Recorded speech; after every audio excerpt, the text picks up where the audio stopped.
Minister, thank you so much for making the time to speak to the Public Sector Manager magazine. If you could just tell us about your initial impressions of the department, what you make of the state of the department. I would say, Sihle, the ministry is very interesting for me.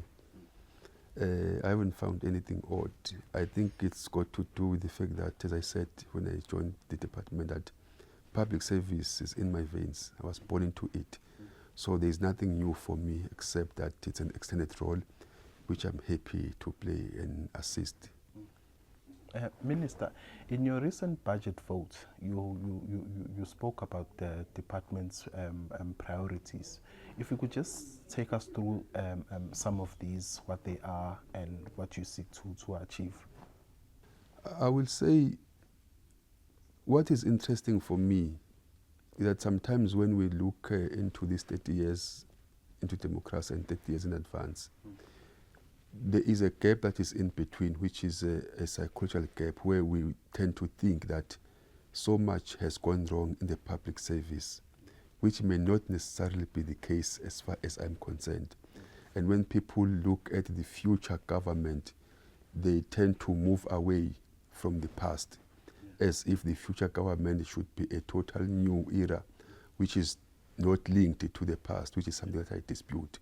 Because ordinarily, public servants, by their nature, as I used to say, that Africans, they are people of high ethics, they are people of integrity, they are born to serve. That's why in Africa we've got a saying that says, Umuntu ngubuntu ngabantu. Even when you look at our principles at the department, principles of Batupile, it shows you that naturally we put people first.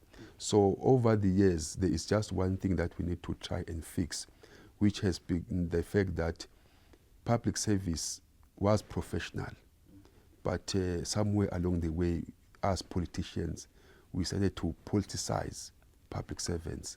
Hence now there is this call for professionalization, as if public service was never professional, which is something that I dispute. Public servants were professional, they were ethical, and they were committed with a keen interest to serve people. That's why most of us, when we grew up, were aspiring to become public servants, just for that very reason. So my responsibility and that of the department is to try and depoliticize public servants, meaning we are not introducing something new, but we are removing something that I can take as an alien from the public service, which is depoliticize and ask all the public servants to go back to their core values and what they've been doing all the years.